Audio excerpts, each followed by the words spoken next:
আসসালামু আলাইকুম ভিউয়ার্স, আশা করি আপনারা প্রত্যেকে ভালো আছেন, সুস্থ আছেন। এক্সিস মেডিকেল স্কুলে আপনাদের জন্য প্রতিনিয়ত অনেক লাইভ সেশন আয়োজন করা হচ্ছে। আর তারই ধারাবাহিকতা থেকে আজকেও আমরা চলে এসেছি আরেকটি নতুন লাইভ সেশন নিয়ে।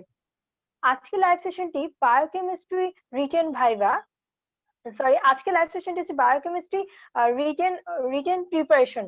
আমরা যারা ফার্স্ট প্রফেশনাল এক্সামিনে আছি তাদের জন্য স্পেশালি আজকে সেশনটি। আমরা জানি এই সেশনের প্রায় 4টি ক্লাস হয়ে গিয়েছে। আজকে এই সেশনের পঞ্চম ক্লাসে আপনাদের প্রত্যেককে জানাচ্ছি স্বাগতম। এক্সিস মেডিকেল স্কুল বাংলাদেশের সর্ববৃহৎ অনলাইন মেডিকেল প্ল্যাটফর্ম। আপনারা জানেন এক্সিস মেডিকেল স্কুল থেকে প্রায় 1500 প্লাস ভিডিও আপলোড করা হয়েছে। আপনারা যারা এই ভিডিওগুলো মিস করেছেন, আমাদের ইউটিউব চ্যানেল আছে এক্সিস মেডিকেল স্কুল নামে একটি ইউটিউব চ্যানেল আছে, আপনারা প্রত্যেকে সার্চ করলে অবশ্যই পেয়ে যাবেন। আজকে আপনাদের সাথে যে বায়োকেমিস্ট্রি রিটেন সেশনের 5 নম্বর এপিসোডে আপনাদের যে টপিকটি নিয়ে আলোচনা করা হবে, টপিকটি হচ্ছে ফুড অ্যান্ড নিউট্রিশন। আপনাদের সাথে পুরো প্রোগ্রাম জুড়ে থাকবো আমি, আপনাদের হোস্ট শামিমা জাহিদ প্রীতি। অধ্যয়নরত আছি Shaheed Suhrawardy medical college, BDS প্রথম বর্ষে। আজকে আমাদের সাথে এই সেশনটি গেস্ট আছেন শাহ মাহমুদুল শুভ ভাইয়া। ভাইয়া অধ্যয়নরত আছেন শহীদ সোহরাওয়ার্দী মেডিকেল কলেজ, তৃতীয় বর্ষ। আসসালামু আলাইকুম ভাইয়া। ওয়ালাইকুম আসসালাম, ধন্যবাদ প্রীতি তোমাকে। একই সঙ্গে ধন্যবাদ দিতে চাই এক্সিস মেডিকেল স্কুলকে এত সুন্দর একটা অনলাইন প্রোগ্রাম আয়োজন করার জন্য। তার সঙ্গে ধন্যবাদ দিতে চাই যারা আমাদের যুক্ত হয়েছে বা হচ্ছ বা হবে। আর আজকে আমি পড়াবো বায়োকেমিস্ট্রি সেকেন্ড পার্টের একটা টপিক, সেটা হচ্ছে ফুড অ্যান্ড নিউট্রিশন। আর তাহলে প্রীতি, আমি স্ক্রিন শেয়ার করি নাকি? তুমি দেখো আচ্ছা ঠিক ভাইয়া, হয় কিনা। আপনি screen screen screen share share করি করেন। নাকি? জি ভাই, আপনি স্ক্রিন শেয়ার স্টার্ট করেন। আমি একটু যারা দেখছেন ভিউয়ার্সদের উদ্দেশ্যে বলি, আপনারা যারা দেখছেন এই মুহূর্তে আমাদের সাথে সংযুক্ত হয়েছেন, প্রত্যেকে কমেন্ট বক্সে আপনাদের মেডিকেল কলেজের নাম এবং সেশন লিখে ফেলুন। আর হ্যাঁ, আপনাদের প্রিয় বন্ধুদের মেনশন করতে কিন্তু ভুলবেন না।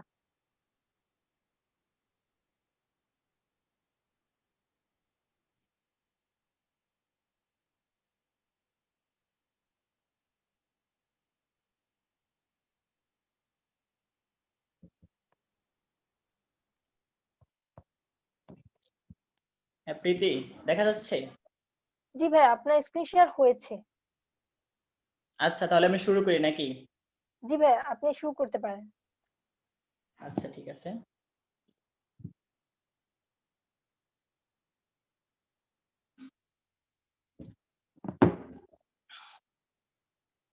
আচ্ছা দেখো, আজকে আমরা শুরু করব, মানে আমার টপিকটা হচ্ছে ফুড এন্ড নিউট্রিশন।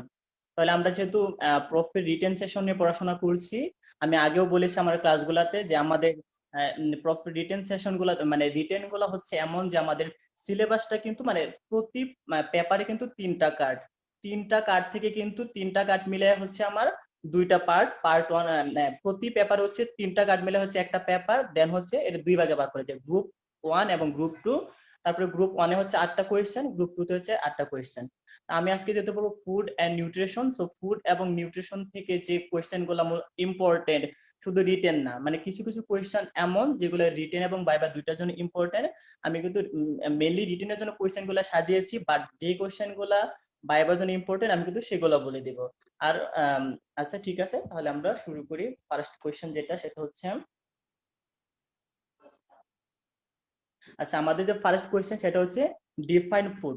দেখো ফুডের সংজ্ঞা আশা করি সবাই পারো, তারপরেও আমি সংজ্ঞাটা বলছি। দেখো শোনো, আর কোন কোন ওয়ার্ড গুলা বলতে হবে সেগুলো আমি বলে দেবো, যে এটুকু না বললেই নাই। দেখো আমি ফুডের সংজ্ঞাটা বলছি। Foods are those chemical substances which an individual ingests, digests, assimilate, and which provides the nutritive requirements of an individual to maintain the growth and physical well-being. So আমি ডেফিনেশনটা বললাম, তোমরা হয়তো অন্য ডেফিনেশন পড়েও থাকতে পারো, বাট যেটাই পড়ো না কেন 2-3টা ওয়ার্ড কিন্তু বলতে হবে। যেমন কি ফুডস আর those chemical substances which an, এই এখন যে আমি ওয়ার্ড গুলা বলবো, which an individual ingest, digest, and assimilate and which provides the nutritive requirements of an individual in maintenance the growth and physical well-being. ডেফিনেশনটা আমি যেটা বললাম এটাও কিন্তু একটা সুন্দর ডেফিনেশন। তারপরে তোমরা যদি তোমাদের স্যার ম্যামরা যদি বলে থাকেন যে না সুন্দর ডেফিনেশন দিয়ে থাকেন তাহলে অবশ্যই ওইটা পড়বা আর আমারটা ফলো করতে পারো। দেন আসো কি ডিফাইন নিউট্রিশন। তাহলে দেখো আমি নিউট্রিশনের ডেফিনেশনটা বলতেছি। Nutrition is a dynamic process concerning with ingestion, digestion, absorption, and assimilation of food substances by which growth, repair, and maintenance of activities in the body as well as whole or in any of its particular its parts are accomplished. দেখো আমি ডেফিনেশনটা আবার বলছি। Nutrition is a dynamic process concerning with ingestion, digestion, absorption, and assimilation of food substances by which growth, repair, and maintenance of activities in the body as well as whole or any of its parts are accomplished. দেখো এই ডেফিনেশনটা কিন্তু অনেকটা ফুডের ডেফিনেশনের কাছাকাছি, but হ্যাঁ এই ডেফিনেশনটা কিন্তু কাছাকাছি হলেও দু একটা জায়গায় ডিফারেন্স আছে। তোমরা সুন্দর করে ডেফিনেশনটা দেখবা, তারপরে ভালো করে লিখবা। আর দেখো মানে যেটা সবাই ভুল করে, অনেকে কি বলে আমরা তো আসলে বায়োকেমিস্ট্রির জন্য এবিসি বইটি ফলো করি, ওই জায়গায় যে ডেফিনেশনটা লেখা সেটা হচ্ছে নিউট্রিশন। আচ্ছা, nutrition may be defined as the science of food and its relationship to health. আসলে এটা কোনো ওই মানে এটা আসলে ডেফিনেশন হিসেবে ধরলে আসলে খুব খারাপই হয়, যে এটা আসলে খুব ভালো ডেফিনেশন না। আমি যে ডেফিনেশনটা বললাম এটাও বলতে পারো, বা আবার বলতেছি তোমাদের স্যার ম্যামদের যে প্রিয় অনেকে ডেফিনেশন দিয়ে থাকেন যে এটাই বলতে হবে, ওটাও শিখবা। কিন্তু রিলেশন টু আমরা যে এবিসি থেকে যে ডেফিনেশনটা পড়ি এটা কিন্তু আসলে ঠিক না, এটা ফুডের ডেফিনেশনটা হয় না। এখন আসো আমার যে ডেফিনেশনটা কি, ডিফাইন ডায়েট। দেখো ডায়েটের ডেফিনেশনে কি বলবা, a designed or prescribed calculated amount of food adopted for a particular state of health or disease of an individuals is call diet. তাহলে দেখো কি বললাম, এই যে দুইটা ওয়ার্ড শুরুতে বললাম এ ডিজাইনড অর প্রেসক্রাইবড, এটা কিন্তু বলতেই হবে এই ডেফিনেশনের সময়। A designed or prescribed calculated amount of food adopted for a particular state of health or disease of an individual is call diet. দেখো ডেফিনেশনের লাস্টে যে দুই তিনটা ওয়ার্ড, যেমন particular state of health or disease of an individual, মানে কি এই ডায়েটটা হচ্ছে তোমার একটা প্রেসক্রাইব একটা ক্যালকুলেটেড অ্যামাউন্ট অফ ফুড, যেটা কি একটা পার্টিকুলার একটা স্টেট অফ হেলথের ক্ষেত্রে দেওয়া হয়। যেমন আমি যদি একটা এক্সাম্পল বলি যে diet for a diabetic patient, তাহলে দেখো একটা ডায়াবেটিক পেশেন্টের ডায়েটটা কিন্তু একটা প্রেসক্রাইবড অর হ্যাঁ একটা প্রেসক্রাইব তোমার ক্যালকুলেটেড অ্যামাউন্ট ফুড তাদের গ্রহণ করতে হয়। সো এই যে বললাম ডেফিনেশনের শুরুতে ডিজাইন এবং প্রেসক্রাইব এটাও বলবা, প্লাস লাস্টে যে ওয়ার্ডগুলো বলতে হবে যে particular state of health or disease of an individual. তোমরা সুন্দর করে ডেফিনেশন দিবা। আচ্ছা দেখো তারপরে যেটা হচ্ছে কি প্রক্সিমেট প্রিন্সিপালস অফ ফুড। এই যে একটা কোয়েশ্চেন এত ইম্পর্টেন্ট, মানে রিটেনে এতবার আসে, তারপরে ভাইভাতেও কিন্তু জিজ্ঞেস করতে পারে যে প্রক্সিমেট প্রিন্সিপালস অফ ফুড মানে জিনিসটা হচ্ছে কি আমাদের বাংলায় যদি বলে যে খাবারের প্রধান প্রধান উপাদান কি, এটা হচ্ছে প্রক্সিমেট প্রিন্সিপাল অফ ফুড। তাহলে সবাই পারো, অনেক কোয়েশ্চেনটা আবার অনেক ইজি। সেটা হচ্ছে কি carbohydrate, protein, lipid, vitamins, minerals, water and লাস্টে যেটা ডায়েটারি ফাইবার। এটাও ভুল করবা না যে অনেকেই বলে কি 6টা উপাদান দিয়ে দেয়, ডায়েটারি ফাইবারটা বলে না। তাই অবশ্যই carbohydrate, protein, lipid, vitamins, minerals, water and dietary fibre বলতেই হবে যে এটা। দেন আসো পরে যে কোশ্চেনটা সেটা হচ্ছে ব্যালেন্স ডায়েট থেকে আমি করেছি। দেখো ডিফাইন ব্যালেন্স ডায়েট, দেন হচ্ছে criteria of a balance diet, what factors will you consider to আচ্ছা what factors will you consider to আচ্ছা what factors will you consider to formulate a balance diet. একটু মানে দেখা যাচ্ছে না, আচ্ছা আচ্ছা ঠিক আছে। তাহলে ডিফাইন ব্যালেন্স ডায়েট ডেফিনেশনটা কিভাবে বলবা, a balanced diet is one which contains all the food constituents in adequate and proportionate amount to meet the energy and nutritional requirements of an individual।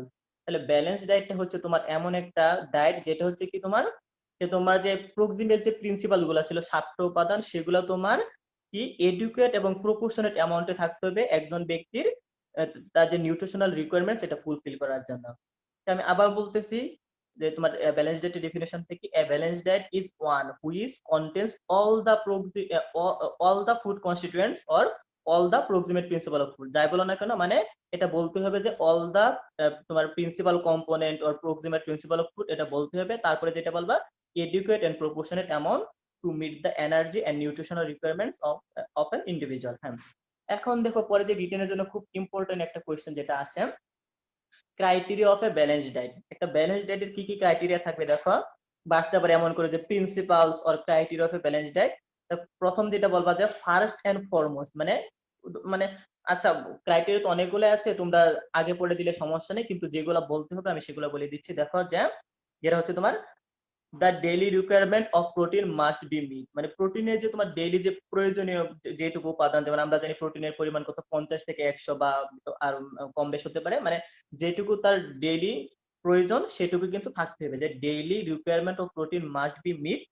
দেন হচ্ছে diet should contain all the proximate principles of food in adequate and proportionate amount, যেটা আমরা ডেফিনেশনে বলেছিলাম যে adequate এবং proportionate অ্যামাউন্টে তোমার proximate principle of ফুডটা থাকতে হবে, সেটাই তোমার ব্যালেন্স ডায়েট। তো এটা বলতে হবে যে ব্যালেন্স ডায়েট মানে প্রক্সিমেট প্রিন্সিপাল অফ ফুডগুলো এডুকেট এবং প্রপোর্শনেট, শুধু এডুকেট না, একটা তার যে অনুপাতটা সেটা মেনটেন করতে হবে। দেন আসো ratio of carbohydrate protein and fat হতে হবে কত 4:1:1, মানে কার্বোহাইড্রেট প্রোটিন এবং লিপিডের যে অনুপাত 4:1:1 হতে হবে। দেন দেখো 1/3 of protein and fat should come from the animal source. আমরা তো জানি যে আমাদের প্রোটিন এবং লিপিড গুলা কিন্তু এনিম্যাল সোর্সও আছে, তারপরে কি প্ল্যান্ট সোর্স, দুইটাই আছে। কিন্তু যেটা তোমার খেয়াল রাখতে হবে যে প্রোটিন এবং যে লিপিডের যেটুকু অ্যামাউন্ট আমাদের ডেইলি প্রয়োজন সেটার কত 1/3 কিন্তু ইয়া থেকে এনিম্যাল থেকে আসতে হবে, এনিম্যাল সোর্স থাকতে হবে। Should contain sufficient vegetable and fruits, এটাও কিন্তু খুব ইম্পর্টেন্ট যে ভেজিটেবল এবং ফ্রুট কিন্তু সাফিসিয়েন্ট অ্যামাউন্ট। আচ্ছা ভেজিটেবল এবং ফ্রুট থেকে আমরা কি পাই, ডায়েটারি ফাইবার, তারপরে ভিটামিন মিনারেলস, এগুলো কিন্তু আমরা ভেজিটেবল এবং ফ্রুট থেকে পাই, তো এগুলা একটা সাফিসিয়েন্ট অ্যামাউন্টে রাখতে হবে। Vitamins and minerals should be present in sufficient quantity, এবং ভিটামিনস মিনারেল যেহেতু তার একটা কম্পোনেন্ট, এগুলো কিন্তু সাফিসিয়েন্ট অ্যামাউন্টে থাকতে হবে। দেন দেখো পরে যে ইয়াটা should contain certain amount of cellulose to promote peristalsis, বললাম একটু আগে বললাম যে ভেজিটেবল এবং ফ্রুটস এগুলা থেকে কিন্তু সেলুলোজ বা তোমার ডায়েটারি ফাইবারটা পাওয়া যায়। তারপরে আলাদা করে বলেই দিচ্ছে তোমার যে সেলুলোজটা তোমার গুড অ্যামাউন্ট অফ থাকতে হবে, যেটা আমার কি পেরিস্টালসিস, আমরা বাংলাতে পেরিস্টালসিস কে তোমার কি করে ইয়া করে ত্বরান্বিত করে। দেন হচ্ছে ধর ইজিলি তোমার অ্যাভেলেবল হতে হবে। শুধু আমি বললাম যে এই কিন্তু আমি যদি আসলে আমার যদি টাকা না থাকে বা আমার কাছে যদি এটা অ্যাভেলেবল না হয়, তাহলে শুধু শুধু আমার ব্যালেন্স ডায়েটের যে চার্ট তৈরি করে আসলে লাভ নাই, সেটা আসলে কি অ্যাভেলেবল হতে মানে আমার আয়ের সাথে সামঞ্জস্য প্লাস ওইভাবে মিলাই কিন্তু আমার অ্যাভেলেবল হতে হবে, এটা কিন্তু তার গুরুত্বপূর্ণ একটা ক্রাইটেরিয়া। শুড বি প্যালাটেবল, এটা হতে হবে। Sufficient to satisfy taste and appetite, এটাও কিন্তু গুরুত্বপূর্ণ। আমি তৈরি করলাম, তারপরে আমার স্বাদ ভালো লাগে না বা আমার ক্ষুধা নিবারণ করতে পারে না, সেটা কিন্তু হবে না। তাহলে দেখো সব জিনিস কিন্তু গুরুত্বপূর্ণ, তার যেমন রেশিওটা মেনটেন করতে হবে, সেটা অ্যাভেলেবল হতে হবে, তারপরে এটা কিন্তু টেস্ট এবং এপিটাইটের দিক থেকে স্যাটিসফাই দুইটাই হতে হবে। দেন যে আমার তারপর দেখো should be easily digestible, absorbable এবং এসিমিলেবল, এটাও কিন্তু গুরুত্বপূর্ণ। আমি সবকিছু করলাম বাট এটা যদি ডাইজেস্ট না হয়, অ্যাবজর্ব না হয়, এসিমিলেশন না হয়, তাহলে কিন্তু আসলে আমার ব্যালেন্স ডায়েট বলা যাবে না। সো ক্রাইটেরিয়া গুলো সুন্দর করে বলবা, আগে পড়ে সমস্যা নাই, বা যে যার যতটুকু মনে থাকবে সেগুলো লিখবা। দেন দেখো পরে যে কোশ্চেনটা হচ্ছে what factors will you consider to formulate a balance diet. একটা ব্যালেন্স ডায়েট তৈরি করার সময় যে আমরা যে চার্ট বা যে ছকটা তৈরি করি সেটা করার সময় আমাদের কি কি ফ্যাক্টর গুলো মাথায় রাখতে হবে। তাহলে দেখো কি কি ফ্যাক্টর, প্রথম হচ্ছে এজ। এজে কি বলবা, younger person require more than the older ones, কারণ ইয়াঙ্গার পারসন কিন্তু ওল্ডার পারসনের থেকে কিন্তু তাদের অ্যামাউন্ট অফ ফুডটা কিন্তু একটু বেশি লাগে, ব্যালেন্স ডায়েট একটু বেশি লাগে। সেক্স, মেল রিকোয়ার্স মোর দেন ফিমেল, এটা তো আমরা সবাই বুঝতে পারি যে মেলের বডি সাইজটা বড়, তারপরে তারা ফিজিক্যাল অ্যাক্টিভিটিও বেশি করে বলে মেলেরটা একটু বেশি দরকার। অকুপেশনে দেখো কি সেডেন্টারি ওয়ার্কার যারা, তারা কিন্তু আসলে ওইভাবে তাদের মাসকুলার যে অ্যাক্টিভিটিটা কম, তো তাদের কিন্তু ব্যালেন্স ডায়েটের অ্যামাউন্টটা কম লাগবে। এটা হচ্ছে তোমার লাইট যারা ওয়ার্ক করে তাদের সেডেন্টারি ওয়ার্কের থেকে একটু বেশি, তারপর যারা মডারেট ওয়ার্কার তাদের আরেকটু বেশি, এবং যারা হেভি ওয়ার্কার তাদের কিন্তু ব্যালেন্স ডায়েটটা সবচেয়ে বেশি প্রয়োজন। তবে ক্লাইমেট, দেখো কি in extreme cold more food is required because the individual have to maintain body temperature. যেহেতু আমাদের কোল্ড ক্লাইমেট, যেহেতু আমাদের শীতকালে যেহেতু আমাদের বডি টেম্পারেচারটা মেনটেন করতে হয়, সেজন্য কিন্তু আমাদের ডায়েটের পরিমাণটা, ফুডের পরিমাণটা একটু বেশি লাগে এই টেম্পারেচার মেনটেন করার জন্য। এখন তারপরে বলবা যে সোশিও ইকোনমিক কন্ডিশন, মানে আসলে জিনিসটা হচ্ছে কি সবকিছু ঠিক, বাট আমার যদি টাকা না থাকে ওইভাবে আসলেও কিন্তু কোনোটাই ফুলফিল হবে না। এই জন্য সোশিও ইকোনমিক কন্ডিশনটা কিন্তু তার একটা ফ্যাক্টর, যেটা আমাদের কি মানে ব্যালেন্স ডায়েট তৈরি করার সময় মনে রাখতে হবে। যেমন জিওগ্রাফিক ফ্যাক্টরস গুলা মনে রাখতে হবে। জিওগ্রাফিক ফ্যাক্টরস গুলা যেমন একটা বাংলাদেশি মানুষ যতটুকু খাবার খায়, একটা আফ্রিকান কতটুকু খায়, ওই জিনিসটা কিন্তু আমাদের খেয়াল রাখতে হবে। তারপর হচ্ছে তোমার অ্যালার্জি কন্ডিশন, মানে যেসব খাবারের প্রতি আমাদের অ্যালার্জি থাকে, যেমন অনেকে চিংড়ির প্রতি, গরুর মাংসের প্রতি বা ডিমের প্রতি অ্যালার্জি, তো ওগুলো তো আর নেওয়া যাবে না। এই জন্য অ্যালার্জি কন্ডিশনটা খেয়াল করতে হবে। অ্যাবিলিটি অফ ডাইজেশন, আমি যে খাবারটা খেলাম সেটা যদি ডাইজেশন না হয়, আমার আলটিমেটলি কিন্তু আসলে আমার কোনো, আমি তো পুষ্টি পাবো না, আমি তো এটিপি পাবো না। এই জন্য ডাইজেশনের অ্যাবিলিটিটাও থাকতে হবে। সাইকোলজিক্যাল ফ্যাক্টর গুলা দেখতে হবে, যে আমাদের ইমোশনাল যে ফ্যাক্টর গুলা সেগুলো খেয়াল রাখতে হবে। এনার্জি বেল অফ ফুড, তারপর আমি যে খাবারটা খেলাম সেটা কি পরিমাণ এনার্জি দিবে, এটা কি কম না বেশি সেটাও খেয়াল রাখতে হবে। Quality and quantity of foods, দুইটাই সবগুলো কিন্তু দেখো এগুলো হচ্ছে কি আমার what factors will you consider to formulate a balance diet, এটার উত্তর। এখন আসার পরে যেটা আমি রেখেছি এইচডি এবং আরডি থেকে তোমরা কি পড়বা দেখো। প্রথম যে কোয়েশ্চেনটা লিখেছি, what do you mean by HD. ঠিক আছে। আচ্ছা দেখো, আরডি, তাহলে what do you mean by HD. আচ্ছা আমি আগে আরডি এর ডেফিনেশনটা বলছি। What do you mean by RD, RD এর ফুল মিনিং হচ্ছে কি রিকমেন্ডেড ডায়েটারি অ্যালাউন্স, মানে আমাদের ডেইলি কতটুকু প্রয়োজন, মানে আমরা যে বলি যে কার্বোহাইড্রেট ডেইলি এতটুকু প্রয়োজন, প্রোটিন এতটুকু, লিপিড এতটুকু, সেটা হচ্ছে আমার কি আরডি, রিকমেন্ডেড ডায়েটারি অ্যালাউন্স। তাহলে দেখো এটার সময় ডেফিনেশন কি বললাম, RDA is the average daily dietary intake level that is sufficient to meet the nutrient requirement of nearly all the individuals in a life stage and gender group. তাহলে দেখো আরেকবার বলতেছি, RDA is the average daily dietary intake level that is sufficient to meet the nutrient requirement of nearly all individuals in a life stage and gender group, মানে এমন একটা amount of food যেটা আমার কি আমার ডেইলি যে dietary level, daily যে আমার রিকোয়ারমেন্ট সেটাকে ফুলফিল করতে কিন্তু সাফিসিয়েন্ট হবে, সেটা হচ্ছে আমার আরডি। দেন হচ্ছে দেখো এইচডি এর যে ডেফিনেশনটা সেটা আমি বলতেছি।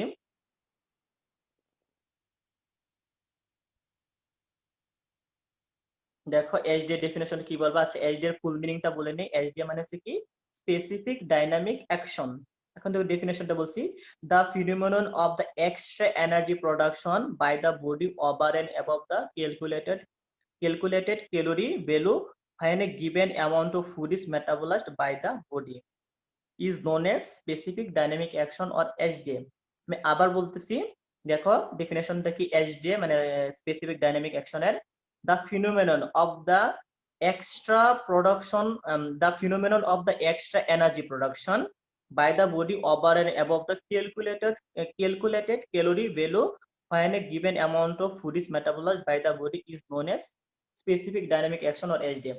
মানে বাংলাটা হচ্ছে কি, ধরো আমাদের একটা নির্দিষ্ট অ্যামাউন্ট অফ ফুড মেটাবলিজম হওয়ার জন্য আমরা একটা ক্যালকুলেটেড একটা কিন্তু যে বললাম যে যেমন যে এই যে 1 গ্রাম শর্করা যেমন মেটাবলিজম হওয়ার জন্য কত 4.1 কিলো ক্যালোরি তোমার এনার্জি তৈরি হয়, সেটা হচ্ছে তোমার ক্যালকুলেটেড। তাহলে 100 গ্রামের জন্য কত 100 ইনটু তোমার 4.1 এমনি করে গুণ দিবা। তাহলে বাংলাটা যেটা হয় মানে এসডি এর মানে হচ্ছে কি, মানে আমাদের যে calculated amount of food metabolism হওয়ার জন্য নরমালি বা তোমার ন্যাচারালি যেটুকু এনার্জি তৈরি হয় তার চেয়েও কিন্তু এক্সট্রা পরিমাণ এনার্জি কিন্তু আমাদের বডিতে তৈরি হয় হিট হিসাবে, সেটাই হচ্ছে আমার এসডি। কিন্তু মনে রাখবা এই যে এক্সট্রা অ্যামাউন্ট অফ যে হিট বা তোমার এনার্জি যেটুকু তৈরি হয় সেটা আসলে কিন্তু নিট প্রোডাকশন কিন্তু কমিয়ে দেয়, কারণ ওই এক্সট্রা অ্যামাউন্টটা কিন্তু তোমার তাপ হিসাবে বের হয়ে যায়। তাহলে ডেফিনেশন সুন্দর করে বলবা যে, আচ্ছা ঠিক আছে বলবা, আমি আরেকবার বলতেছি যে phenomenon of the extra energy production, এই যে দেখো এটা বলবাই বাই দ্য বডি, তাহলে phenomenon of extra energy production by the body, এই যে এইটুকু বলতে হবে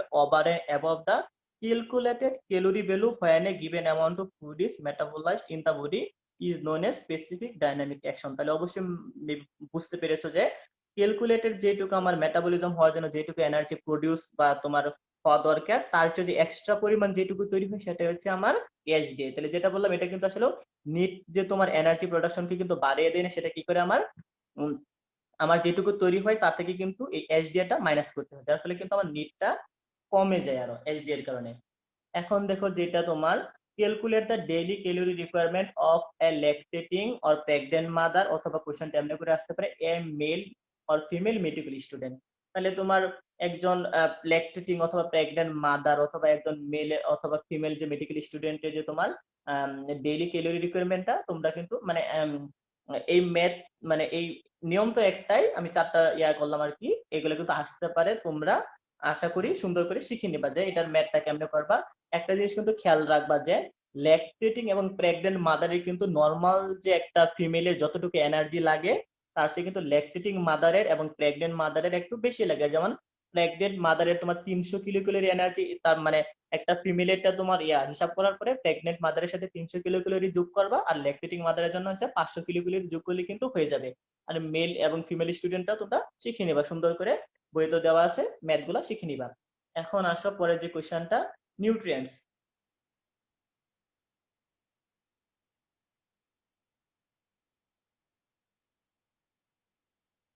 দেখো তোমার যে প্রথমে যে প্রশ্নটা সেটা হচ্ছে define and classify, define and classify nutrients.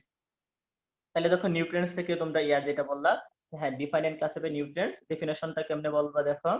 Nutrients, nutrients are the constituents of food necessary to sustain the normal function of the body। দেখো ডেফিনেশন কিন্তু ছোট্ট কিন্তু সহজ, মোটামুটি শিখবা যে নিউট্রিয়েন্ট মানে কি, nutrient are the constituents of food necessary to sustain the normal function of the body, মানে খাবারের যে উপাদানগুলা সেটাই হচ্ছে আমার নিউট্রিয়েন্ট, খাদ্যের উপাদানগুলো সেটাই।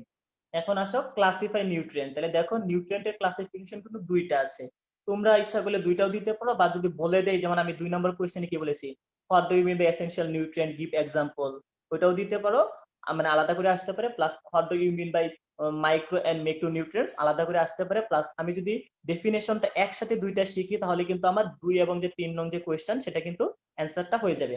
তাহলে দেখো ক্লাসিফিকেশনটা আমরা নিউট্রিয়েন্টের কেমনে করব, তো প্রথম যেটা বলবা কি, মানে এটা কি এসেনশিয়াল নাকি নন এসেনশিয়াল তার উপর ডিপেন্ড করে কিন্তু দুই ভাগে ভাগ করা যায়। একটা তোমার এসেনশিয়াল নিউট্রিয়েন্টস, 2 নম্বর হচ্ছে নন এসেনশিয়াল নিউট্রিয়েন্ট। তাহলে এসেনশিয়াল নিউট্রিয়েন্ট মানে কি, nutrient that either cannot be synthesized in the body and must be supplied in our diet। তাহলে বুঝছো এসেনশিয়াল, শুধু এসেনশিয়াল নিউট্রিয়েন্ট কেন, essential amino acid, essential fatty acid, মানে কি, মানে যে সকল উপাদানগুলোকে আমাদের দেহের ভিতরে তৈরি হয় না এবং আমাদের যে ডেইলি যে রিকোয়ারমেন্ট সেটা ফুলফিল করার জন্য কি খাবারের সাথে বাধ্যতামূলক ভাবে গ্রহণ করা লাগে, সেটা হচ্ছে আমার এসেনশিয়াল নিউট্রিয়েন্ট। যেমন এক্সাম্পল কি বলবা, essential fatty acid, essential amino acid, তারপরে যে ভিটামিন গুলা, মিনারেলস ইত্যাদি, এবং তারপরে হচ্ছে ডায়েটারি ফাইবার, ওয়াটার, এগুলো কিন্তু আমাদের মানে ভিতরে তৈরি হয় না, আমাদের খাবারের সাথে গ্রহণ করতে, সেগুলো হচ্ছে আমার এসেনশিয়াল। আর নন এসেনশিয়াল মানে কি, তার উল্টাটা, যে nutrients that can be synthesised in our body, সেটা হচ্ছে আমার কি নন এসেনশিয়াল। তাহলে নন এসেনশিয়াল এক্সাম্পল গুলো যেমন যেমন কি কার্বোহাইড্রেট, যেমন গ্লাইকোজেনটা আমাদের ভিতরে তৈরি হয়, তারপরে কিছু আমাদের যে ফ্যাট ওটাও তৈরি জমা হয়, এগুলো হচ্ছে আমার কি নন এসেনশিয়াল নিউট্রিয়েন্ট। মানে কার্বোহাইড্রেট, প্রোটিন এবং লিপিড গুলা কিন্তু আমার সবগুলা না, কার্বোহাইড্রেট, প্রোটিন, লিপিড, তাদের ভিতরে কিছু কিছু উপাদান কিন্তু আমাদের নন এসেনশিয়াল, মানে দেহের ভিতরে তৈরি হয়, যেমন বললাম যে গ্লাইকোজেনটা তৈরি হয়, ফ্যাটটা আমাদের দেহে কি হয় সঞ্চিত হয়, সেগুলো কিন্তু আমাদের নন এসেনশিয়াল। এন্ড এক্সাম্পল বলে ফেললাম। এখন দেখো কিন্তু আমার 2 নং যে তোমার প্রশ্নটা, যে what do you mean by essential, এটাও হয়ে গেল, তার সাথে আমরা নন এসেনশিয়ালও বললাম, এক্সাম্পলও বললাম। এখন আসো হোয়াট ডু ইউ, তারপরে 2 নম্বর যে ক্লাসিফিকেশনটা কি, তোমার কি পরিমাণে, প্রথমটা বললাম কি এটা এসেনশিয়াল নাকি নন এসেনশিয়াল তার উপর ডিপেন্ড করে দুই ভাগে বিভক্ত, একটা তোমার কি এসেনশিয়াল নিউট্রিয়েন্ট, দেন হচ্ছে নন এসেনশিয়াল নিউট্রিয়েন্ট। তারপরে যে কোশ্চেনটা সেটা হচ্ছে what do you mean by micro and macro nutrients. তাহলে দেখো, আচ্ছা সরি, তারপরে যে ক্লাসিফিকেশনটা সেটা কি, তুমি যে খাবারটা গ্রহণ করবা সেটা কি, বা আমরা যে খাবারটা গ্রহণ করি সেটা কি বেশি পরিমাণে নেই নাকি কম পরিমাণে নেই তার উপরে ভিত্তি করে, মানে কি অ্যামাউন্টে নেই তার উপরে ভিত্তি করে কিন্তু নিউট্রিয়েন্ট দুই ভাগে বিভক্ত, একটা হচ্ছে তোমার কি মাইক্রো এবং মেক্রো। তাহলে মাইক্রো মানে কি, যেটা বলবো মাইক্রো নিউট্রিয়েন্ট মানে কি, nutrients that needed in small amounts, সেটা হচ্ছে আমার কি মাইক্রো, মানে nutrients that are needed in small amount, সেটা হচ্ছে আমার মাইক্রো। কিন্তু স্মল অ্যামাউন্ট বলতে কতটুকু, সেটা কি মাইক্রোগ্রাম, মিলিগ্রাম নাকি কিলোগ্রাম, কোনটা বলবা? তাহলে মাইক্রো মানে অবশ্যই মিলিগ্রাম টু মাইক্রোগ্রাম। যেটা বললাম মাইক্রোনিউট্রিয়েন্ট মানে কি, বললাম স্মল অ্যামাউন্ট, কিন্তু স্মল অ্যামাউন্ট মানে তো কোনো স্পেসিফিক কোনো ইয়া নাই, সেটা অবশ্যই মাইক্রোগ্রাম থেকে মিলিগ্রাম হতে হবে। তার এক্সাম্পল গুলা কি, যেমন কি ভিটামিনস, মিনারেলস, তারপরে তোমার ট্রেস এলিমেন্ট, এইগুলো হচ্ছে আমার কি মাইক্রো। তারপরে মেক্রো মানে কি বলবা, the nutrients that are needed in large amount. Large মানে কতটুকু, যেমন বললাম যে স্মল মানে কতটুকু, তাহলে সাদা কোশ্চেন করতে পারে লার্জ মানে কতটুকু, সেভারেল গ্রামস, মানে সেভারেল গ্রামস থেকে তার উপরে হচ্ছে আমার কি মেক্রো। তাহলে এক্সাম্পল কি, যেমন কি কার্বোহাইড্রেট, প্রোটিন, লিপিড, এরা হচ্ছে আমার মেক্রো নিউট্রিয়েন্টস এর এক্সাম্পল। তাহলে দেখো আমার 3 নং কোশ্চেনটা কিন্তু হয়ে গেল কি, what do you mean by micro বা মেক্রো নিউট্রিয়েন্ট, সেটাও কিন্তু হয়ে গেল। এখন আসো নিউট্রিশন, আমরা নিউট্রিশন পড়লাম, তাহলে নিউট্রিশনাল ডিসঅর্ডার এগুলা কি কি হয় বা কারা বা জিনিসগুলা কি, এখন আসো আমরা পড়ি।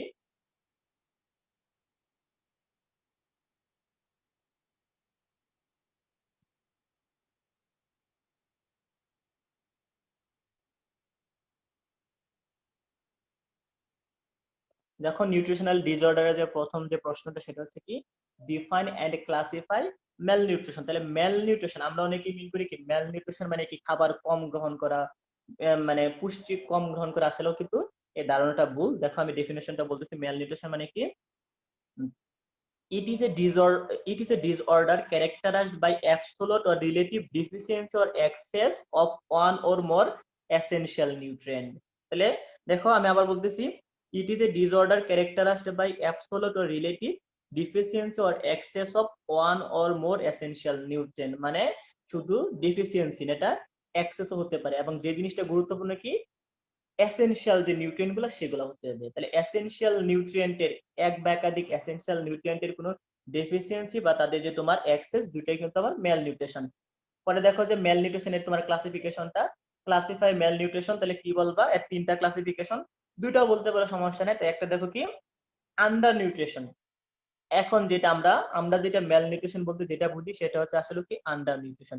তাহলে আন্ডার নিউট্রিশন মানে কি কম করে খাবার গ্রহণ করা, এটা হচ্ছে তোমার কম করে, হ্যাঁ। তাহলে এটা কি বলবা, it is a form of malnutrition resulting from the insufficient food intake for a long time, মানে দীর্ঘদিন ধরে তোমার কম করে খাবার গ্রহণ করা, সেটা হচ্ছে আন্ডার নিউট্রিশন। যেমন কি আমরা বলি যে পিএম বলি সবসময়, প্রোটিন এনার্জি ম্যাল নিউট্রিশন। তারপরে ভিটামিনের জন্য হতে পারে নাইট ব্লাইন্ডনেস, তারপরে হতে পারে তোমার ভিটামিন এর জন্য নাইট ব্লাইন্ডনেস, ভিটামিন ডি এর যে অভাব হলে হয় রিকেটস, তারপরে তোমার মিনারেলের জন্য অনেক ডিফিসিয়েন্সি, যেমন আয়রনের জন্য আয়রন ডিফিসিয়েন্সি এনিমিয়া, এগুলো হচ্ছে আমার আন্ডার নিউট্রিশন। দেন হচ্ছে দেখো কি সাব নিউট্রিশন। এটা কি বলবো, দেখো ইট is A condition resulting from consumption of an insufficient diet over an extended period of time which proportion of proximate principle of food proportion of proximate principle of food is adequate but calorie requirement is not adequate, মানে হয়তোবা বুঝতে পারো না, আমি একটা বাংলাটা বলি, মানে সাব নিউট্রিশন মানে হচ্ছে কি তোমার যে প্রক্সিমেট যে প্রিন্সিপাল ফুড গুলা, ধরো তোমার ডেইলি কার্বোহাইড্রেট দরকার 100 গ্রাম, প্রোটিন দরকার 50 গ্রাম, আমি ধরলাম। এখন তুমি কি করো, ধরো তুমি কি করো অনেক দিন ধরে তুমি কার্বোহাইড্রেট গ্রহণ করতেছো 50 গ্রাম এবং প্রোটিন হচ্ছে 25 গ্রাম, মানে কি দেখো তোমার যে প্রক্সিমেট প্রিন্সিপাল ফুডের যে তোমার রেশিওটা, সেটা কিন্তু তোমার মেনটেন হচ্ছে। ধরো 100 জায়গায় নিতেছো 50, 50 এর জায়গায় 25, রেশিও ঠিক, বাট কিন্তু এটা কিন্তু নট সাফিসিয়েন্ট টু তোমার তোমার যে এনার্জি রিকোয়ারমেন্ট, সেটা কিন্তু সাফিসিয়েন্ট হচ্ছে না, সেটাকে বলা হয় কি সাব নিউট্রিশন। মানে প্রক্সিমেট প্রিন্সিপালের সাথে তোমার রেশিওটা ঠিক আছে, বাট তোমার এডুকেট যে তোমার যে তোমার সাফিসিয়েন্ট যে নিউট্রিশনটা দরকার, সেটা তুমি পাচ্ছ না, অ্যাটিভিটা পাচ্ছ না, সেটা হচ্ছে আমার কিন্তু সাব নিউট্রিশনের এক্সাম্পল। এখন আসো তোমার ওভার নিউট্রিশন। ওভার নিউট্রিশন মানে কি, এটা হচ্ছে তোমার একটা the condition resulting from over intake of calories call the over nutrition. যেমন কি আমরা সবসময় বলি যে ওবিসিটি, তারপরে হাইপার ভিটামিনোসিস, যেমন ভিটামিনের বেশি হয়ে গেলে সেটাকে বলে আমরা ওভার নিউট্রিশন। তাহলে তোমরা ডেফিনেশন এবং ক্লাসিফিকেশনটা পড়বা ম্যালনিউট্রিশনের জন্য। এখন আসো যেটা তোমার খুব ইম্পর্টেন্ট একটা কোয়েশ্চেন, সেটা হচ্ছে name some nutritional disorder in Bangladesh. এটা কিন্তু রিটেন প্লাস ভাইবা দুইটার জন্য খুব ইম্পর্টেন্ট, স্যাররা কিন্তু সবসময় জিজ্ঞেস করে। তাহলে কি কি বলবা, অনেকে 7টা 8টা বলে, যার যে যতগুলা পারো দিবা, সমস্যা নেই। আমি দেখো কতগুলা বলতেছি। একটা হচ্ছে তোমার কি প্রোটিন এনার্জি ম্যাল নিউট্রিশন, যেটা আমরা সব সময় বলি যে কমনলি, মানে সবার মুখে মুখে যে পিএম। তাহলে পিএম হচ্ছে কি প্রোটিন এনার্জি ম্যাল নিউট্রিশন। দেন হচ্ছে তোমার ভিটামিন এ ডিফিসিয়েন্সি, এটাও কিন্তু খুবই কমন বাংলাদেশে। তারপরে কি আয়রন ডিফিসিয়েন্সি, এটাও কমন। তারপরে আয়োডিন ডিফিসিয়েন্সি কমন। আরেকটা কি খ্যাসারিডাল ইনটক্সিকেশন, এটা কিন্তু এখন কমন না, আগে এক সময় ছিল তোমার যে উত্তরাঞ্চলে কিন্তু খ্যাসারিডাল ইনটক্সিকেশনটা কিন্তু কমন ছিল, এখন কিন্তু এটা অনেকটা কমে গিয়েছে। তাহলে আমি 5টা বললাম, তোমরা যে যতগুলো পারো বলবা। দেন আবার বলতেছি যে কমন নিউট্রিশনাল ডিসঅর্ডার গুলা কি কি। তোমার protein energy malnutrition, vitamin A deficiency, iron deficiency, iodine deficiency, khesari dal intoxication, আরো যে যতগুলো পারো দিতে পারো, সমস্যা নেই। এখন আসো যেটা প্রায়ই আসে, খুব খুব কমনলি আসে, ডিফারেন্স বিটুইন কোয়াশিওরকর এন্ড মেরাসমাস। দেখো এটা অ্যান্সারটা কি বলবা, কোয়াশিওরকর এবং মেরাসমাসের যে ডিফারেন্সটা সেটা দেখো। আচ্ছা, প্রথমে কোয়াশিওরকর দেন হচ্ছে মেরাসমাস। তাহলে দেখো কোয়াশিওরকরের কজটা কি, ডিক্রিজড প্রোটিন ইনটেক। তাহলে কোয়াশিওরকরের যে তোমার কারণটা, মানে কোয়াশিওরকর যে একটা কন্ডিশন যে অসুখটা তৈরি হয়, তার মেইন কারণ কি, প্রোটিনের ঘাটতি, ডিক্রিজড প্রোটিন ইনটেক, মানে প্রোটিনটা যদি কম পরিমাণে গ্রহণ করে তাহলে কিন্তু কোয়াশিওরকরটা হয়। আর মেরাসমাটা কিসের জন্য হয়, তোমার ডিক্রিজড এনার্জি ইনটেক। শুধু প্রোটিন না, প্রোটিনের সাথে তোমার কার্বোহাইড্রেট, প্রোটিন, হ্যাঁ শুধু মানে প্রোটিন না, তার সাথে কার্বোহাইড্রেট, লিপিড, এগুলো যদি আমরা কম খাই তাহলে সেটাকে বলা হয় কি তোমার, তার জন্য যেটা হয় সেটা হচ্ছে তোমার মেরাসমাস। তাহলে দেখো কোয়াশিওরকরের যে কজ সেটা হচ্ছে শুধুমাত্র প্রোটিন ইনটেকটা কম করলে, আর মেরাসমাস হচ্ছে তোমার ক্যালোরি, মানে কি প্রোটিন, কার্বোহাইড্রেট, লিপিড তিনটাই কম পরিমাণে গ্রহণ করলে মেরাসমাসটা হয়। এটা গেল একটা। তার ভিতরে দেখো ওয়ান সেট, মানে মানে কোনটা আগে হয় কোনটা পরে হয়। দেখো কোয়াশিওরকরটা তোমার কি রেপিডলি হয়, এটা রেপিডলি মানে মানে জন্মের কিছু সপ্তাহ পরে শুরু হয়, এটা কিন্তু রেপিডলি হয়। আর তোমার ইয়াটা মেরাসমাসটা কিন্তু গ্রাজুয়াল, আস্তে আস্তে এটা হয়। তাহলে অনসেটটা বলবা, কোয়াশিওরকর হচ্ছে তোমার রেপিড, খুব তাড়াতাড়ি হয়, কিছুদিনের ভিতরেই হয়। আর তোমার মেরাসমাসটা হয় কত গ্রাজুয়াল, আস্তে আস্তে, মানে মান্থ অর ইয়ার্স, মানে কয়েক মাস কয়েক বছর লেগে যায়। আর তোমার কোয়াশিওরকর হচ্ছে কয়েক সপ্তাহ লাগতে পারে।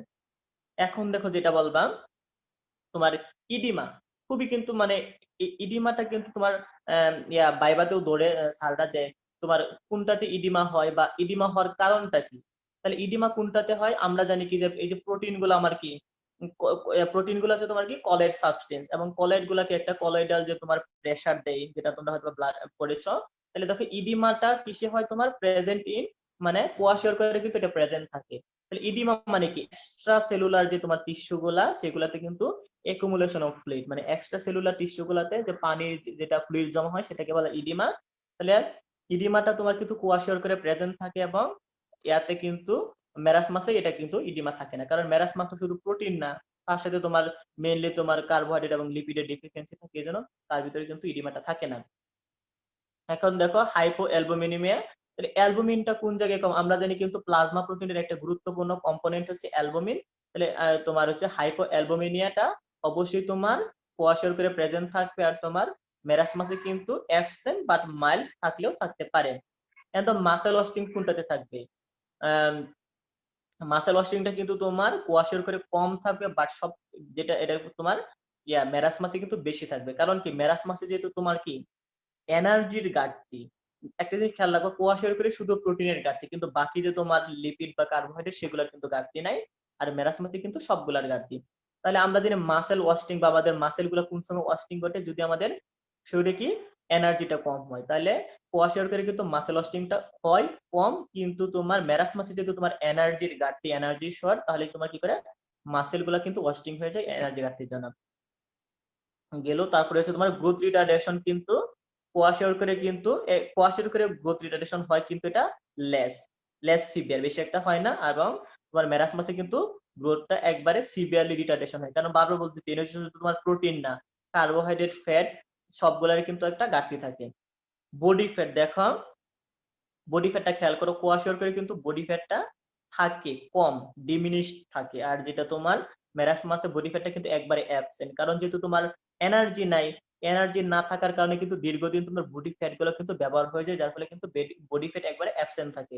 মেন্টাল চেঞ্জেস কিন্তু কোয়াশিওরকরে থাকতে পারে, কিন্তু ইয়া মেরাসমাসে কিন্তু বেশি একটা মেন্টাল চেঞ্জ হয় না, নীল থাকে আর কি। যাই হোক, তারপর আর দু একটা বলতে পারো, যে যেমন মুন ফেসটা তোমার ইয়াতে কোয়াশিওরকরে ওপেন ওপেন, আর এটা হচ্ছে নান, মানে তোমার ইয়াতে মুন ফেজে যেহেতু তোমার প্রোটিনের সরি কোয়াশিওরকরে যেহেতু প্রোটিনের ঘাটতি, তাহলে কিন্তু মুন ফেসটা কিসের জন্য হয়, যদি তোমার ফোরহেডে যদি তোমার ফ্যাটটা যদি সঞ্চিত থাকে তাহলে কিন্তু দেখতে মনে হয় মুন ফেস, মানে চাঁদের মতো মনে হয়। তাহলে কোয়াশিওরকরে যেহেতু তোমার ফ্যাটের কোনো ঘাটতি নাই, এই জন্য কিন্তু কোয়াশিওরকরে মুন ফেসটা প্রেজেন্ট থাকে, কিন্তু মেরাসমাসে যেহেতু তোমার প্রোটিন, লিপিড বা তোমার কার্বোহাইড্রেট তিনটাই ঘাটতি, মুন ফেসটা কিন্তু অ্যাবসেন্ট থাকে।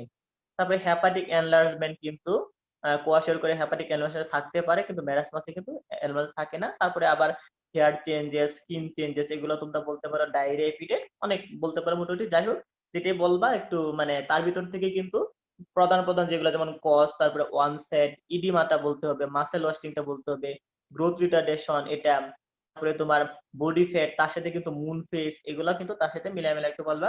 যাই হোক, কিন্তু আবার কিন্তু বললাম না, একটু বলার পরে কিন্তু তার ব্যাখ্যাটাও একটু পারা লাগবে। যেমন ইডিমা বলার পরে কিন্তু সারা জিজ্ঞেস করবে যে ইডিমা কেমনে হয়, এটা কিন্তু বলবা। প্রোটিনের সাথে যে অসমোটিক প্রেসারটা, তার সাথে কিন্তু সুন্দর করে ব্যাখ্যা দিবা। এখন আসা শর্ট নোট পিএম আসতে পারে। তাহলে পিএম মানে কি? Protein energy malnutrition. তাহলে কিন্তু প্রোটিন এনার্জি মেল নিউট্রিশন বলার আগে কিন্তু মানে যেহেতু শর্ট নোট, তাহলে কি কি দিবা? ডেফিনেশনটা অবশ্যই দিবা, যেহেতু সুন্দর একটা ডেফিনেশন রয়েছে, ডেফিনেশনটা দিবা। দেন যেটা বললাম যে তোমার ডেফিনেশনটা দেওয়ার পরে তোমার ইয়াটা দিবা, তার ইটিওলজি দিতে পারো, সমস্যা। হ্যাঁ আচ্ছা ঠিক আছে। আচ্ছা, যেটা দিবা কি মানে ডেফিনেশনটা দেওয়ার পরে কিন্তু একটা ক্লাসিফিকেশন দেখবা। অনেক সময় কিন্তু একটা কোশ্চেন আসে তোমার পিএম এর ক্লাসিফিকেশন। আমরা যারা ধরো আমরা তো সবাই মোটামুটি এবিসি বইটা বেশি পড়ি, তো ওই একটা কিন্তু ক্লাসিফিকেশন দেওয়া। কিন্তু পরীক্ষায় দেখবা অসপিতে কিন্তু একটা কোশ্চেন আসে তোমার ডাব্লিউএইচও মানে ডাব্লিউএইচওর যে তোমার পিএম এর ক্লাসিফিকেশন সেটা আসে। তো আমরা যদি একটু বুদ্ধি করে পড়ি যে আমরা পিএম এর ডেফিনেশনটা পড়ার পরে যে তোমার ডাব্লিউএইচও যে ক্লাসিফিকেশনটা সেটা পড়লে কিন্তু আমাদের দেখো শর্ট নোটেরও তোমার অ্যান্সার হয়ে যাচ্ছে, প্লাস কি তোমার ওসপির জন্য শেখা হয়ে যাচ্ছে। তাহলে দেখো ডেফিনেশনটা আমি একটু বলি। পিএম এর ডেফিনেশনটা, definition: protein energy malnutrition refers to a range of disorder of starvation and malnutrition that involve deficiencies of other nutrients such as vitamins and minerals in addition to protein and energy providing carbohydrate and fats. আচ্ছা, যেটা বললাম তোমরা সুন্দর আর সহজ পারলে সহজটা শিখবা, কিন্তু যেটা বললাম এটা কিন্তু খেয়াল রাখবা যে তার শর্ট নোটে ক্লাসিফিকেশনটা দেওয়ার সময় কিন্তু ডাব্লিউএইচওর যে ক্লাসিফিকেশনটা সেটা পড়বা। বললামই তো, যেটা কিন্তু অস্পিতে কম আসে। তাহলে ওই ক্লাসিফিকেশন আমি ডাব্লিউএইচও যে ক্লাসিফিকেশন সেটা বলতেছি। তাহলে হচ্ছে তোমার প্রথমে কি কোয়াশিওরকর, তারপরে হচ্ছে marasmic kwashiorkor, marasmus, nutritional dwarfing and underweight child. First আবার বলতেছি, কোয়াশিওরকর, মেরাসমি কোয়াশিওরকর, মেরাসমাস, নিউট্রিশনাল ডোয়ার্ফিং, তারপর হচ্ছে আন্ডারওয়েট চাইল্ড। এটা কিন্তু সুন্দর করে বলবা। তারপরে শর্ট নোট যেহেতু তোমরা কমপ্লিকেশন বলতে পারো, তার প্রিভেনশন কেমনে করবা বলতে পারো, এগুলা দিয়ে কিন্তু মোটামুটি শেষ করতে পারো যে তোমার ইয়াটা পিএম এর শর্ট নোটটা। এখন আসো ডায়েটারি ফাইবার, গুরুত্বপূর্ণ একটা কোশ্চেন। ডায়েটারি ফাইবার থেকে কিন্তু একটা কোশ্চেন আসার পসিবিলিটি খুবই বেশি। আচ্ছা, আমরা সেটা শুরু করি।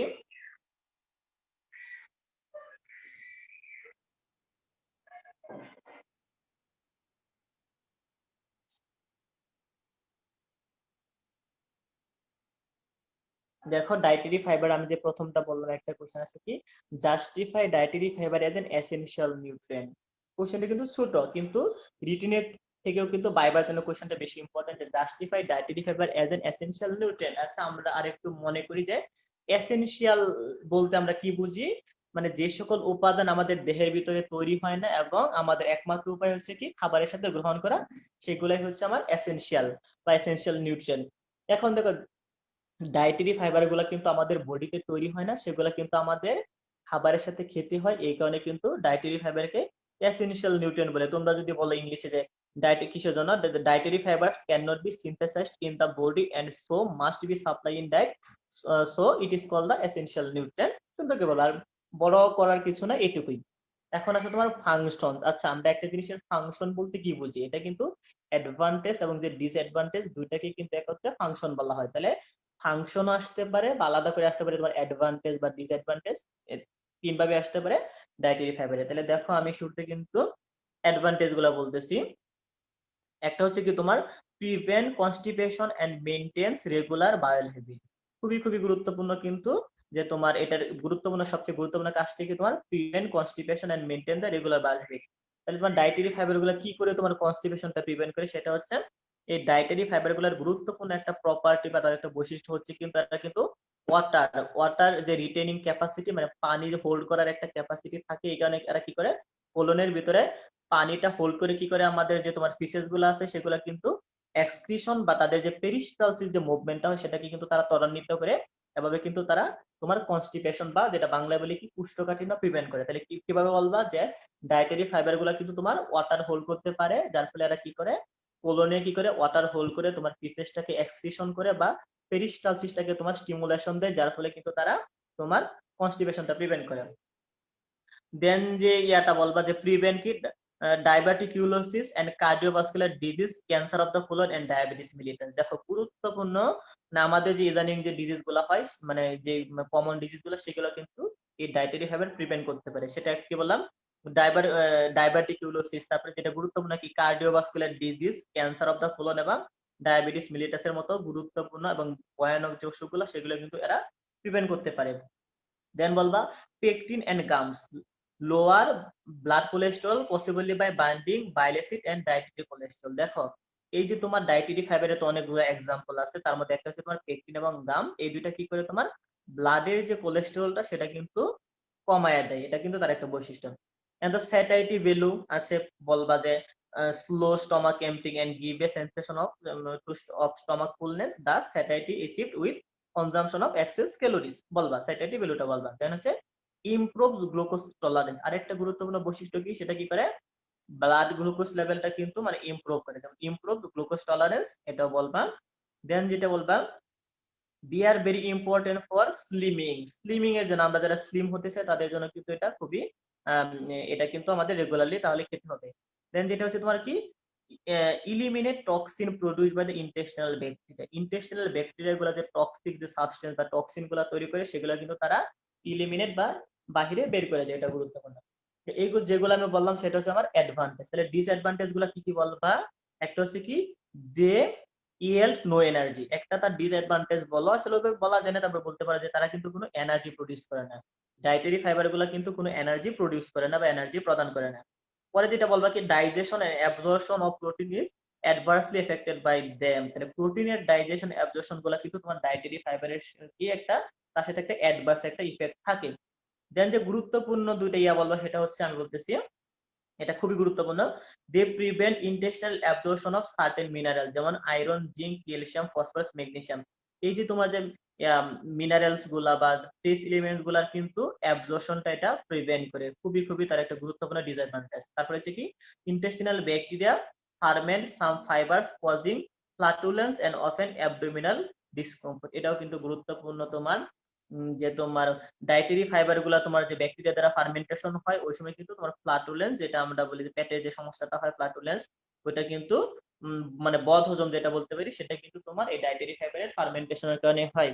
এখন দেখো আসতে পারে কি শর্ট নোট ডায়েটারি ফাইবার, তাহলে শর্ট নোট ডায়েটারি ফাইবারের বলার সময় কি বলবা, ডেফিনেশন বলতে পারে যেমন কি all the components of plant cell wall which are not digested by the human enzymes are collectively call dietary fibre. মানে প্রাণীর যে তোমার উপাদানগুলো মানে উদ্ভিদের যে তোমার উপাদানগুলো মানে আমরা বলতে পারি যে কোষ প্রাচীর বা এই রিলেটেড যারা তোমার কি মানে বডিতে তোমার কি ইয়া হয় না ডাইজেস্টটা হয় না, তারাই হচ্ছে আমার কি ডায়েটারি ফাইবার। তাহলে ডায়েটারি ফাইবারের ডেফিনেশনটা বলার পরে এক্সাম্পল দিতে পারো সেলুলোজ, সেমিসেলুলোজ, লিগনিন, পেকটিন, গাম, তারপরে অনেকগুলো বলতে পারো এটা এক্সাম্পল। তারপরে সোর্স বলতে পারো, দেখো ডায়েটারি ফাইবারের সোর্স গুলা কি হোল গ্রেনস, লিগিউম, তারপরে wheat, leafy vegetables, root vegetables, fruits, potatoes, তারপরে এসে ইত্যাদি। মানে ডেফিনেশনটা বলবা, এক্সাম্পল বলতে পারো দুই তিনটা, সোর্স বলবা তিন চারটা, তারপরে কিন্তু এর ডেইলি রিকোয়ারমেন্টসটা বলতে পারো শর্ট নোটে।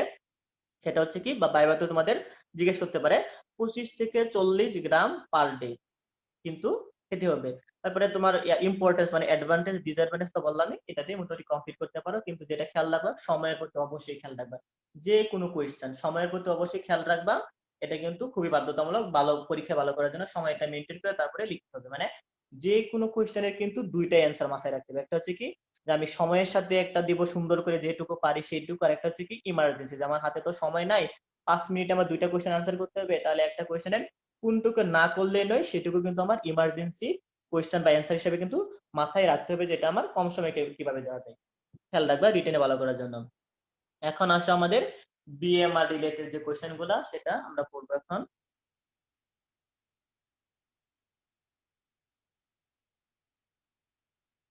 দেখো শুরুতে কি হোয়াট ইজ বিএমআর, বিএমই অথবা আসতে পারে কি বিইই। সরি ওটা বিএমই না, তাহলে হবে কি what is BMR, what is RMR, what is BME না, ওটা হবে কি বিইই। একটু ভুল হয়েছে, খেয়াল রাখবা, বিএমআর, বিইই অথবা আরএমআর। তাহলে বিএমআর মানে কি বেজাল মেটাবলিক রেট, তারপরে আরএমআর মানে কি রেস্টিং মেটাবলিক রেট, আর বিই মানে কি বেজাল এনার্জি এক্সপেন্ডিচার। তিনটাই মনে রাখবা। তাহলে তিনটা তো একটাই, ডেফিনেশনটা কি হবে, বিএমআর এর ডেফিনেশনটা সুন্দর করে বলবা যে BMR is the energy expenditure by the body when at rest but not asleep under control condition of thermal neutrality, um, measured at about 12 hours after the last meal and depends on weight, age and gender। সুন্দর করে কিন্তু বলতে হবে যে ডেফিনেশনটা কি তোমার BMR এসে BMR is the energy expenditure by the body when at rest। এটা কিন্তু খুবই গুরুত্বপূর্ণ যে BMR টা কিন্তু তোমার পোস্ট অ্যাবজর্পটিভ যে পিরিয়ড, মানে তোমার অ্যাবজর্পশনের পরে কিন্তু এটা হিসাব করা, এই জন্য বলতে হবে এট রেস্ট। এটা খুবই গুরুত্বপূর্ণ যে by the body when at rest but not sleep. Rest কিন্তু কি ঘুমন্ত না, এটা এই জিনিসগুলো কিন্তু বলতেই হবে। তুমি বাইবাতে বলো বা রিটেনে, when at rest but not sleep under control condition. এবং এটাও কিন্তু গুরুত্বপূর্ণ যে অ্যাবনর্মাল বা disease condition under normal condition of the thermal neutrality measured. এটাও কিন্তু গুরুত্বপূর্ণ কি আফটার 12 আওয়ার্স। যে আচ্ছা একটা কোশ্চেন কিন্তু এভাবে আসতে পারে যে তোমার এই যে যেটা 2 নম্বর বললাম যে মেনশন দা স্ট্যান্ডার্ড কন্ডিশন বা prerequisite to measure BMR. BMR যে তোমার ইয়াগুলা সেটা কিন্তু এই যে মানে ডেফিনেশনটা কিন্তু ওই রিলেটেড, যেমন ডেফিনেশনের দুই একটা বলেই দেওয়া আছে যে এট রেস্টে করতে হবে, তারপরে তোমার ঘুমন্ত অবস্থায় না, তারপরে কি আফটার 12 আওয়ার্স। তাহলে সুন্দর করে ডেফিনেশনটা দিবা। তাহলে এটা গেল আমার বিএমআর, আরএমআর অথবা বিইই, কিন্তু একটাই ডেফিনেশনটা বলবা। তারপর তো mention the standard condition or prerequisite to measure BMR, মানে বিএমআর মেজার করার সময় কিন্তু কোন কোন বিষয়গুলোর প্রতি খেয়াল রাখবা, সেটা হচ্ছে বলতেছি দেখো, person should be without food for ever 12 hours. মানে বিএমআরটা ক্যালকুলেশন করার সময় পারসনকে মিনিমাম 12 ঘন্টা কি খাবার, মানে খাবার গ্রহণ করার 12 ঘন্টা পর করতে হবে। দেন হচ্ছে কি পারসন শুড বি অ্যাওয়েক, বললাম যে নট অ্যাসলিপ, মানে ঘুমন্ত না, জেগে থাকতে হবে কিন্তু কমপ্লিট মেন্টাল এন্ড ফিজিক্যাল রেস্টে। আর একটা গুরুত্বপূর্ণ জিনিস কি, এটা তোমার মেজারমেন্ট করার সময় কিন্তু ক্যালকুলেশন করার সময় কমপ্লিট ফিজিক্যাল এবং মেন্টাল রেস্টে থাকতে হবে।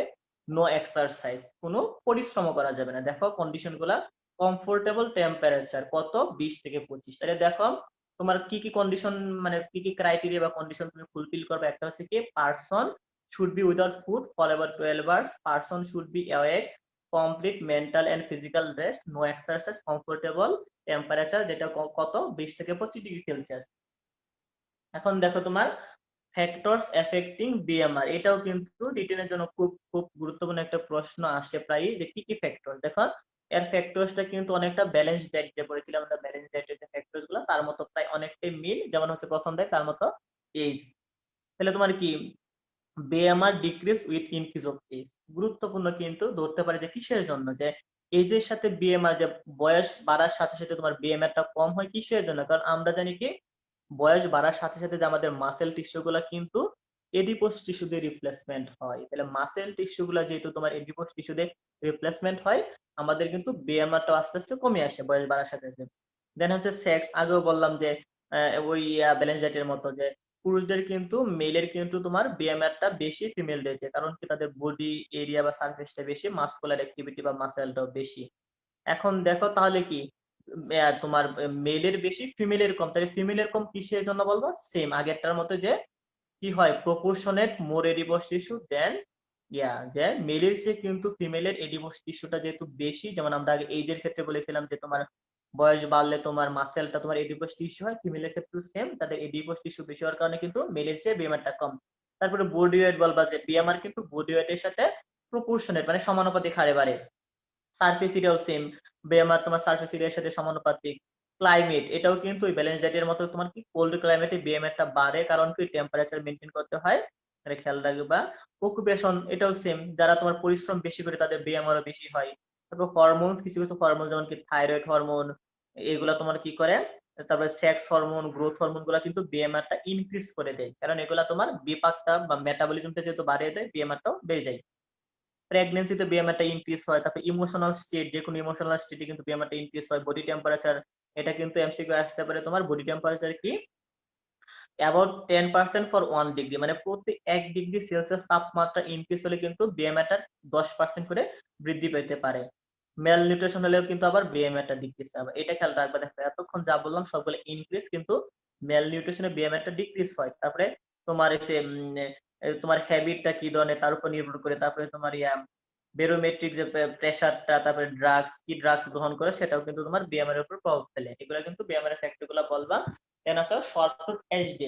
আমরা কিন্তু এইচডি এর ডেফিনেশনটা কিন্তু বলে ফেলেছি যে এইচডি এর ডেফিনেশনটা কি, যে তোমার extra heat production over and above the তোমার যে ক্যালকুলেটেড এনার্জি, যেটা তোমার মেটাবলিজমে দরকার হয় তার উপরে এক্সট্রা কি পরিমাণে হয় সেটাই হচ্ছে আমার এইচডি। তাহলে তোমার যেহেতু এখন যে আমি কোশ্চেনটা দিয়েছি সেটা হচ্ছে শর্ট নোট এইচডি এর উপর শর্ট নোট। এইচডি মানে কি? Specific dynamic action. দেখো ডেফিনেশনটা তো বলবাই, বলার পরে যেটা বলবা তোমার যে কোন ধরনের খাবারের এইচডি এটা কত, এটা কিন্তু দিবা যে কার্বোহাইড্রেটের এইচডি হচ্ছে 6%, প্রোটিনের জন্য 30%, ফ্যাটের জন্য 4% এবং মিক্সড ডায়েট মানে কার্বোহাইড্রেট, প্রোটিন এবং ফ্যাটের যে মিক্সড ডায়েট তার ক্ষেত্রে কিন্তু 6 to 10%।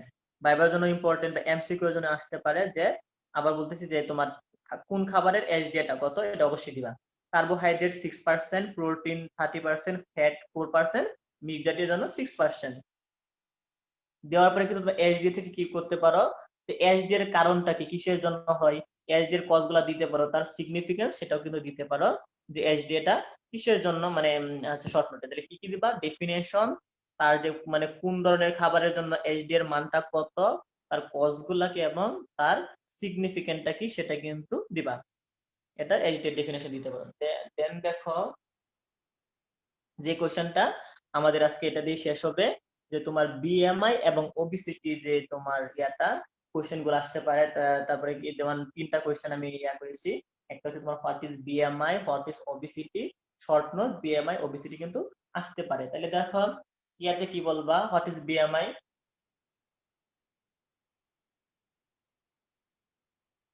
তাহলে বিএমআই এর ডেফিনেশনে যেটা দিবা, যে বিএমআই ডেফিনেশনটা তোমরা সবাই জানো। আমরা মানে আমরা যে বিএমআই এর যে সূত্রটা জানি, যে বিএমআই সমান কত, body weight in kg divided by কত, হাইট ইন মিটার স্কয়ার। এই সূত্রটা জানি। তাহলে ডেফিনেশনটা তো এটার উপর নির্ভর করি, যে কি বলবা ডেফিনেশনে বিএমআই এর, the BMI is defined as the weight in kilogram divided by the height in meter square। খুবই মানে ওইটাই বলবা ইংলিশে, যে defined as the weight in kilogram divided by the height in meter square এটা।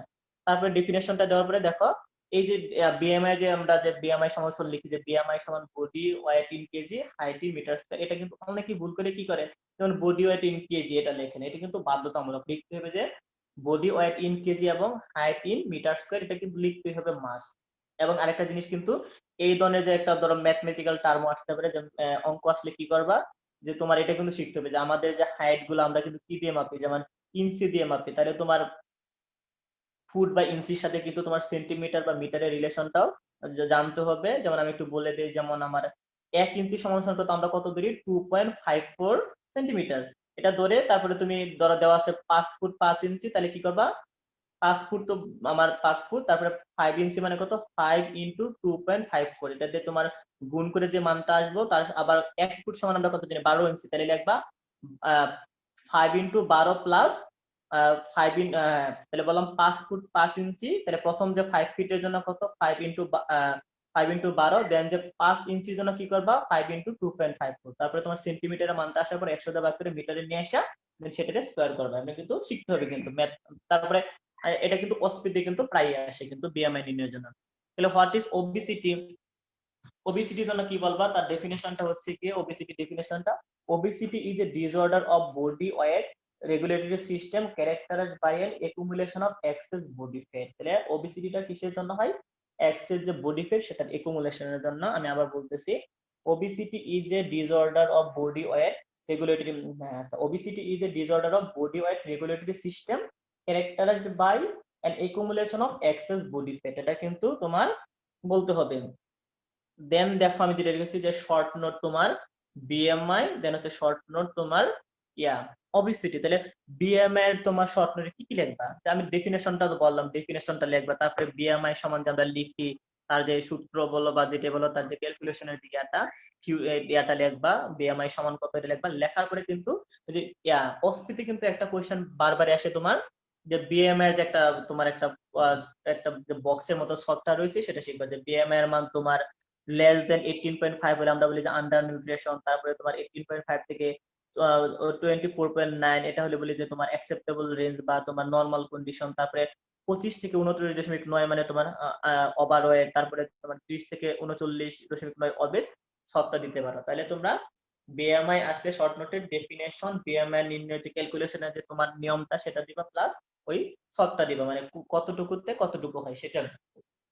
দেন যদি আমরা বলি ওবিসিটি, তাহলে ওবিসিটিতে তোমরা কি দিবা, ওবিসিটির ক্ষেত্রে যে ডেফিনেশন যেটা মাত্র বললাম ডেফিনেশনটা দিবা, তারপরে ওবিসিটির কজ গুলা কি। দেখো এই কোশ্চেনটা কিন্তু ইজি অনেকটা, যেমন ওবিসিটির কজ, তার রিস্ক, তার ম্যানেজমেন্ট, এগুলো কিন্তু আমরা এমনিও পারি। কজ গুলা কি দিবা, যে এক্সেস এনার্জি ইনটেক এটা একটা তার কজ, তারপরে ল্যাক অফ মাসের অ্যাক্টিভিটি এটাও তার একটা কজ, এন্ডোক্রাইন ডিসঅর্ডার এটাও কিন্তু তার একটা কজ, অনেক এন্ডোক্রাইন ডিসঅর্ডার হরমোনের কারণে এটা হয়ে থাকে, জেনেটিক ডিসঅর্ডার এরও কিন্তু কমন, যে জেনেটিক ডিসঅর্ডারের কারণে তোমার ওবেসিটি এই টাইপের ডিজিজ গুলা বেশি হয়। তারপরে মেটাবলিক ডিসঅর্ডারের কারণে হতে পারে, কিছু কিছু ড্রাগের জন্য তোমরা সুন্দর করে পড়বা।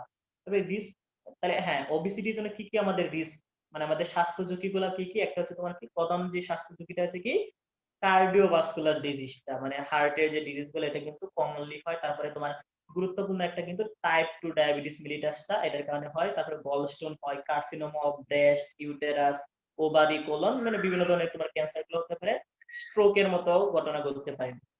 এখন যদি আমরা ম্যানেজমেন্টের ক্ষেত্রে বলি যে তার ম্যানেজমেন্টটা কি বলবা, ম্যানেজমেন্ট কি, তার যে কজ গুলা, তার যে কারণগুলো রয়েছে সেগুলো হচ্ছে তার ম্যানেজমেন্ট। তাহলে কি করতে হবে, তোমার এক্সেস যে এনার্জি ইনটেকটা সেটা তোমার মানে এনার্জিটা তোমার কি ক্যালকুলেশন করে, মানে তোমার ডেইলি যে রিকোয়ারমেন্ট সে অনুযায়ী খেতে হবে। তারপরে মাসেল অ্যাক্টিভিটিটা মানে এক্সারসাইজটা বাড়াতে হবে। তারপরে তোমার ড্রাগ অ্যাভয়েড করতে হবে। তারপরে তোমার ফ্যাটি ফুড গুলা এগুলা তোমার কম খেতে হবে, ইত্যাদি ইত্যাদি এগুলো বলবা। তাহলে আমার আজকের জন্য শেষ। তাহলে আমি আমার যে প্রশ্নগুলো আমি আরেকবার একটু বলে দিই তোমাদের সুবিধার্থে, যে কোনগুলা পড়বা। দেখাও যে শুরুতেই তোমার যেটা কি ফুড এবং ডায়েট থেকে যেটা বলবা, define food, define nutrition, define diet, proximal principal of food, এই কোশ্চেন গুলো পড়বা। দেন দেখো পরের যেটা, সেটা হচ্ছে তোমার ব্যালেন্স ডায়েট থেকে কি পড়বা, define balance diet, criteria of a balance diet, what factors will you consider to formulate, এটা দেখা যাচ্ছে না, টু ফর্মুলেট ব্যালেন্স ডায়েট, এটা পড়বা। দেন হচ্ছে এইচডি এবং আরডি থেকে কি পড়বা, what do you mean by HD, what do you mean by RD, calculate the daily calorie requirement of a lactating pregnant mother, a pregnant, হ্যাঁ আচ্ছা, lactating pregnant mother, a male অথবা female medical student, এটাও কিন্তু তোমরা শিখে নিবা, যে এরকম প্র্যাকটিক্যাল অস্পিত আসতে পারে। তারপর হচ্ছে তোমার নিউট্রিয়েন্টস থেকে যেগুলা, define and classify nutrients, what do you mean by essential nutrients, give example, what do you mean by micro or and micro nutrients, সেটা পড়বা। তারপরে দেখো তোমার নিউট্রিশনাল ডিসঅর্ডার থেকে, define and classify malnutrition, name common nutritional disorder in Bangladesh, difference between kwashiorkor and marasmus, তারপরে PM থেকে short note আসতে পারে। Dietary fibre, justify dietary fibre as an essential nutrient আসতে পারে ছোট করে কোশ্চেনটা। ফাংশনস মানে অ্যাডভান্টেজ ডিসঅ্যাডভান্টেজ দুইটা দিয়ে আসতে পারে, বা শুধু ফাংশনও বলতে পারে। ডায়েটারি ফাইবারের শর্ট নোট আসতে পারে ডায়েটারি ফাইবার থেকে। তারপরে বিএমআর থেকে, হোয়াট ইজ বিএমআর, যেটা বিএমই না হবে কি বিইই অথবা আরেকটা আরএমআর, মেনশন দ্য স্ট্যান্ডার্ড কন্ডিশন বা প্রিরিকুইজিট টু মেজার বিএমআর, মানে বিএমআর পরিমাপের জন্য আমাদের কি কি পূর্ব শর্তগুলা সেগুলা। Factors affecting BMR, short note আসতে পারে এইচডি, বিএমআরটাও কিন্তু শর্ট নোট আসতেই পারে। বিএমআই এবং ওবিসিটি থেকে, what is BMI, what is obesity, short note BMI obesity. আচ্ছা আশা করি এই পর্যন্ত আজকে, কালকে আমি আবার তোমার ভিটামিনস এন্ড মিনারেলস এর উপর একটা ক্লাস নেব, তো তোমাদের আমন্ত্রণ দেখার জন্য। আচ্ছা যাই হোক, আজকে আমার এই পর্যন্তই, সবাইকে ধন্যবাদ।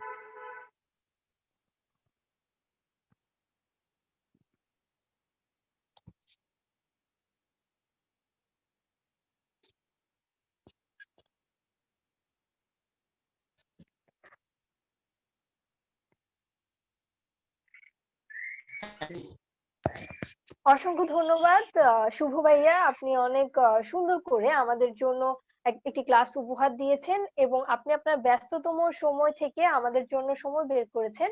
আপনারা যারা ভিউয়ার্স ছিলেন, আমাদের সাথে সংযুক্ত ছিলেন, আশা করি আপনারা প্রত্যেকে অনেক উপকৃত হয়েছেন। আপনারা জানেন এক্সিস আপনাদের সাথে ছিল, আছে এবং থাকবে। আপনাদের কথা বিবেচনা করে আজকে পঞ্চম সেশন ছিল। আপনাদের জন্য আরো সেশন আছে বায়োকেমিস্ট্রি রিটেনের, আমাদের সাথে সংযুক্ত থাকবেন। এমন আরো বিভিন্ন ধরনের অনেক উপকারী সেশন আপনারা পেতে থাকবেন। সে পর্যন্ত ভালো থাকবেন, সুস্থ থাকবেন। ভাইয়াকে আবার ধন্যবাদ। আল্লাহ হাফেজ।